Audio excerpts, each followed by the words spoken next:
Good morning students of class 11। प्यारे बच्चों, मैं सप्लीमेंट्री का पहला lesson first lesson the summer of the beautiful white horse पढ़ा रहा हूँ। कल भी यह पढ़ाया गया था जिसमें मैंने पहला स्टेंजा और दूसरा स्टेंजा पढ़ा दिया था। आज इसका मैं तीसरा स्टेंजा शुरू कर रहा हूँ। ध्यान दीजिए। वेल, अच्छा। इट सीम्ड, सीम्ड मतलब प्रतीत हुआ। टू मी स्टीलिंग, स्टीलिंग मतलब चोरी करना।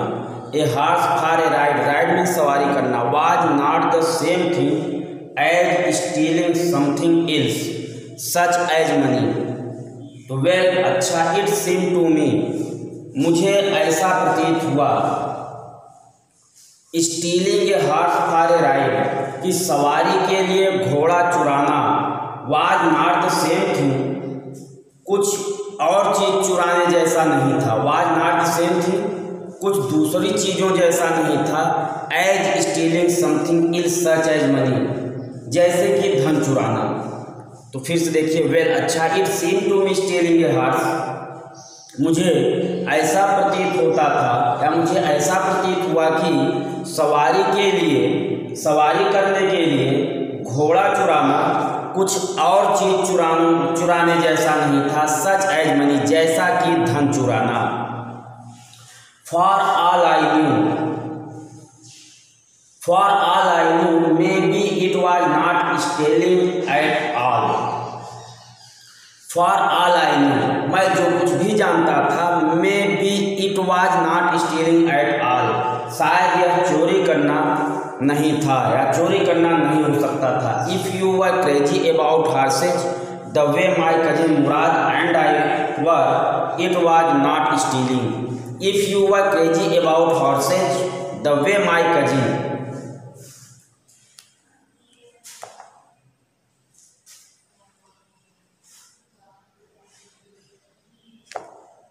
if you were crazy about horses, यदि आप घोड़ों के बारे में, घोड़ों के विषय में, if you were crazy about horses, यदि आप घोड़ों के विषय में उतने ही उन्मादी हो। The way my cousin Mourad and I were, जैसे जितना कि मेरा चचेरा भाई मुराद और मैं था। तो इट वाज नॉट स्टीलिंग, तो यह चोरी नहीं थी। It would not become stealing until we offered to sell the horse which of course I knew we would never do. It would not become stealing until we offered to sell the horse, it would not become stealing. We offered, offer मतलब प्रदान करना, प्रस्ताव रखना। It would not become stealing until we offered to sell the horse, जब तक कि हम घोड़े को बेचने का प्रस्ताव न रखें तब तक यह चोरी नहीं हो सकती थी। Which of course I knew we would never do.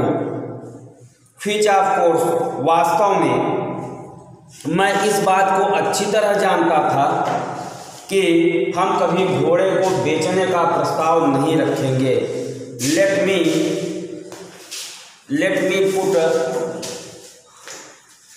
Late me put on some clothes I said, मैंने कहा कि मुझे कुछ कपड़े पहनने दो। All right he said but hurry, उसने कहा ठीक है बट हरी, लेकिन जल्दी करो। I lift into my clothes, lift into मतलब कपड़े पहनना। I lift into my clothes, मैंने अपने कपड़ों को जल्दी से पहना। I jump down to the yard from the window, मैं खिड़की से नीचे आंगन में कूदा। And lift up on to the horse behind my cousin Murad, और उछल कर अपने भाई मुराद के पीछे घोड़े पर बैठ गया। That year we lived at the edge of town, edge मतलब किनारा।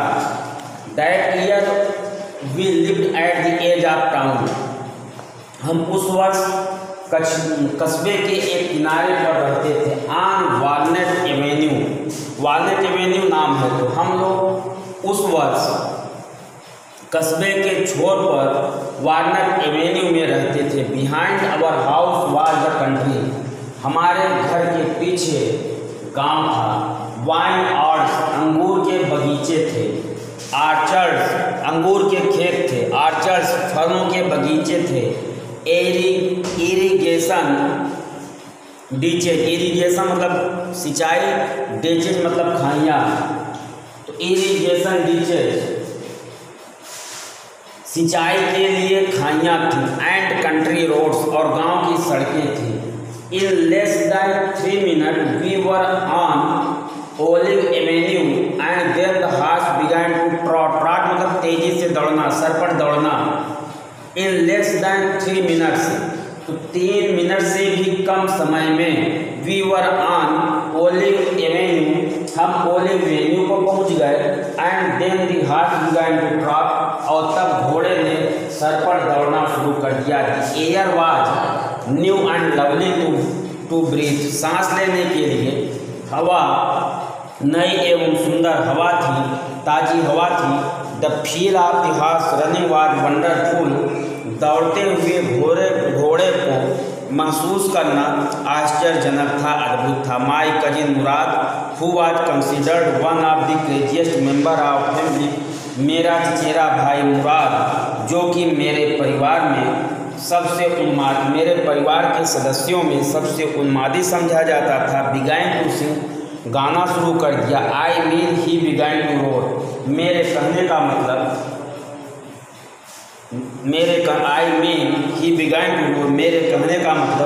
वह गर्जना करने लगा, वह ठहाके मारने लगा। Every family has a crazy streak in its somewhere, प्रत्येक परिवार में कहीं न कहीं, स्ट्रीक मीन्स प्रवृत्ति, नेचर। तो every family has a crazy streak in its somewhere, every family has a crazy streak in its somewhere. तो प्रत्येक परिवार में कहीं न कहीं कोई उन्मादी तत्व होता है। And my cousin Murad was considered the natural descendant मतलब वंशज ऑफ द क्रेजी स्ट्रीक मतलब प्रवृत्ति, इन अवर ट्राइब मतलब जनजात।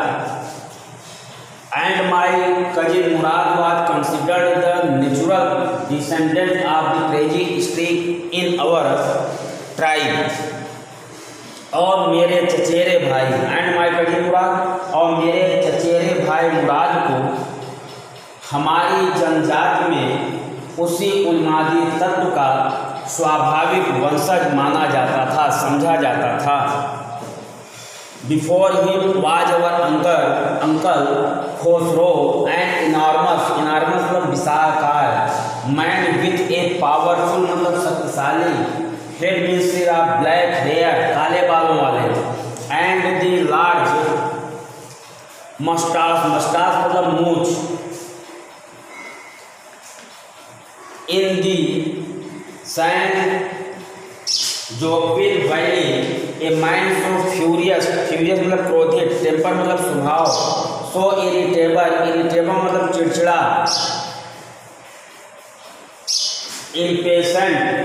इम्पेशेंट मतलब उतावला, अधीर। That he stop anyone from talking by roll, it is no harm, pay no attention मतलब ध्यान देना, to it. Before him was our uncle Khosrow, an enormous man with a powerful head of black hair and larger muscles in the Saint Joaquin Valley।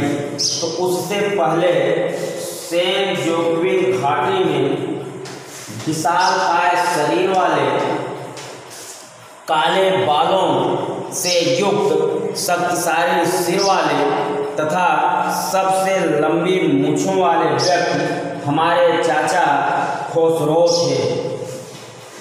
A mind so furious in temper, जो इतने अधिक उग्र मिजाज वाले, irritable चिड़चिड़े स्वभाव वाले तथा अधीर व्यक्ति थे कि she stopped anyone from talking by roll, जो कि अपने दहाड़ने के द्वारा किसी को भी बात करने से रोक देते थे।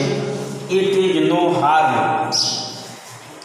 इसमें कोई नुकसान नहीं है। पे नो अटेंशन टू इट, इस पर ध्यान मत दो। That was all, no matter what anybody happen to be talking about.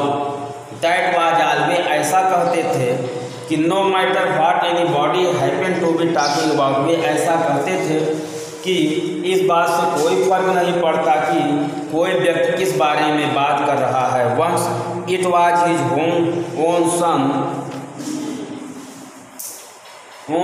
Sun Arak running eight blocks मतलब भवन टू दी बार्बर मीन्स नाई shop where his father was having his moustache trimmed मतलब कटवाना to tell him their house was on fire means आग लग गई। तो once it was his own son Arak running eight blocks to the barber shop, एक बार उनका अपना पुत्र एरक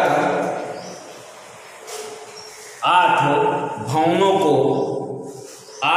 को पार करके दौड़ता हुआ नाई की दुकान पे आया। Fair his father was having his moustache trimmed to tell him, जहाँ उसके पिताजी अपने मूछों को बनवा रहे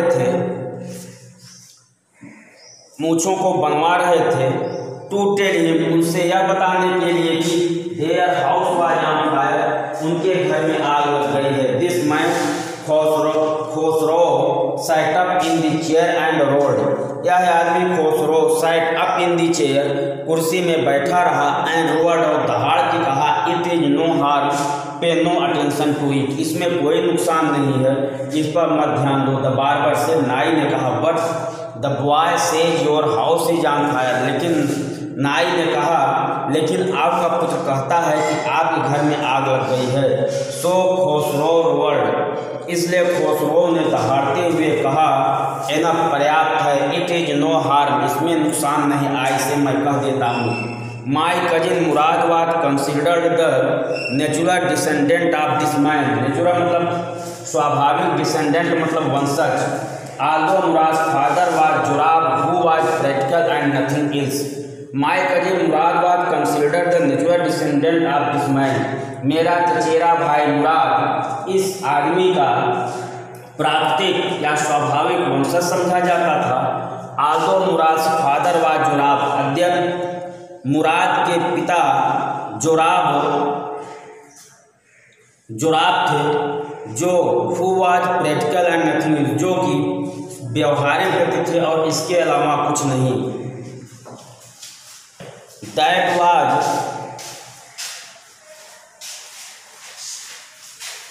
that is how it was in our tribe, और ऐसा ही हमारी जनजात में इसी प्रकार होता था। A man could be the father of his son's flesh, a man could be the father of his son's flesh, एक आदमी अपने पुत्र के मांसल शरीर का पिता हो सकता था। But that did not mean that he was also the father of his spirit, but that did not mean, लेकिन इसका यह मतलब नहीं था कि he was also the father of his spirit, वह उसके आत्मा का भी पिता हो। The distribution of the various kinds of spirit of our tribe had been from the beginning capricious, capricious मतलब सनकी, वाइब्रेंट मतलब घुमक्कड़। हमारी जनजात में विभिन्न प्रकार की आत्माओं का विभाजन उस समय से था जब वे सनकी तथा घुमक्कड़ थे। कैप्रिसियस मतलब सनकी, इसेंट्रिक, और वाइब्रेंट मतलब घुमक्कड़। तो हमारी जनजात में इस प्रकार का, या हमारी जनजात के आत्मा में इस प्रकार का विभाजन उस समय से था जब वे सनकी और घुमक्कड़ प्रवृत्ति के थे। Stanza number 4, we rode and my cousin Mourad sang, we rode हम घोड़े पर सवार थे, एंड माई कजिन मुराद सैंग, और मेरा चचेरा भाई मुराद गा रहा था। For all anybody knew we were still in the old country where, for all anybody knew, for all anybody knew, हम में से कोई भी नहीं जानता था कि इस समय भी उसी पुराने ग्रामीण क्षेत्र में थे। Where at least according to some our neighbours, जहाँ के हम निवासी थे। At least according to some of our neighbours, ऐसा हमारे कुछ पड़ोसियों का मानना था। We let the horse run as long as it felt like running, हमने घोड़े को तब तक दौड़ने दिया। वी लेट दी हॉर्स, हमने हमने घोड़े को, we let the horse run, हमने घोड़े को दौड़ने दिया, as long as it felt like running, जब तक वह दौड़ना चाहा। At last my cousin Murad said, अंत में मेरे चचेरे भाई मुराद ने कहा, गेट डाउन, नीचे उतर जाओ, I want to ride alone, मैं अकेले सवारी करना चाहता हूँ। Will you let me ride alone, आज मैंने पूछा, क्या आप मुझे अकेले ही सब करने देंगे। That is up to the horse, my cousin said get down, मेरे चचेरे भाई ने कहा, that is up to the horse, यह घोड़े पर आश्रित है, नीचे उतरो।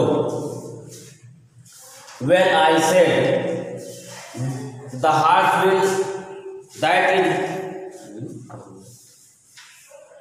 Is up to the horse, my cousin said, मेरे चचेरे भाई ने कहा, यह घोड़े पर निर्भर है, गेट डाउन, नीचे उतरो। The horse will let me ride, I said, मैंने कहा, घोड़ा मुझे सवारी करने देगा।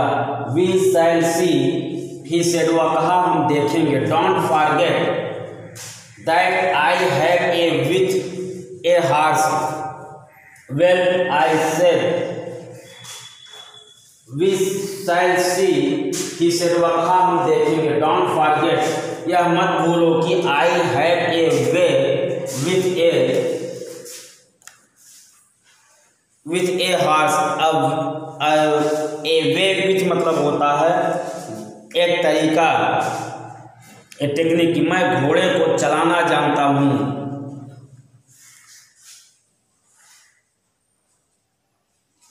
वेल, अच्छा, आई से any way you have with a horse, I have. Well, अच्छा, आई से मैंने कहा, any way you have with a horse, या तुम घोड़े को चलाना जानते हो। आई हैव आल्सो, तो मैं भी चलाना जानता हूँ। For the sake of your safety, तुम्हारी सुरक्षा के लिए। He said, let us hope so, get down. For the sake of your safety, he said, वह कहा कि हम आशा करते हैं तुम्हारी सुरक्षा के लिए, get down, नीचे उतरो। All right, I said, but remember, you have got to let me try to ride alone. All right, मैंने कहा ठीक है, but remember, लेकिन याद रखो कि you have got to let me try to ride alone, कि तुम मुझे अकेले सवारी करने की कोशिश करने दोगे, अकेले सवारी करने का प्रयत्न करने दोगे। आई गॉट डाउन, मैं नीचे उतर गया। And my cousin Murad kicked his heels into the horse, और मेरे चचेरे भाई मुराद ने घोड़े को किक्ड हिज हील्स, हिल्स मतलब एड़ी, घोड़े को एड़ी लगाई, into the horse and shouted, और चिल्लाया, वजीरे रन, वजीरे दौड़ो। The horse stood on it's hind legs, hind legs मतलब पिछली टांगें, घोड़ा अपनी पिछली टांगों पर खड़ा हो गया। स्नॉर्टेड, नाक से आवाज निकालना, स्नॉर्टेड नाक से आवाज निकाला। एंड ब्रश्ड इनटू ए फरी of speech, that was the loveliest thing I had ever seen. The horse stood on its hind legs, घोड़ा अपनी पिछली टांगों पर खड़ा हो गया। स्नॉर्टेड, घोड़े ने नाक से तेज आवाज निकाली, फुफकार मारी। एंड ब्रश्ड इनटू ए फरी of speed, that was the loveliest thing I had ever seen, तथा बहुत तीव्र गति से, बहुत तेज गति से दौड़ने लगा। That was the loveliest thing I had ever seen, जो मेरे द्वारा देखे गए दृश्यों में सर्वाधिक सुंदर था। My cousin Murad rest the horse across a field of dry grass to an irrigation ditch, irrigation मतलब सिंचाई, डिच मतलब खाइयाँ। तो my cousin Murad rest the horse across a field, तो मेरा चचेरा भाई मुराद, माई कजिन मुराद मेरा चचेरा भाई Murad, rest the horse across a field, घोड़े को सूखी घास के मैदान के दूसरी ओर दौड़ाकर सिंचाई के खाइयों की ओर ले गया। क्रॉस द डिच, खाइयों को पार कर गया। On the horse, cross the ditch on the horse, सिंचाई के नालों के दूसरी ओर ले गया। एंड 5 मिनट लेटर रिटर्न, और 5 मिनट के बाद वापस लौटा। ड्रिपिंग वेट, ड्रिपिंग मतलब तरबतर, टपकती हुई बूंदें, वेट माने गीला, अर्थात पसीने में तरबतर होकर लौट आया।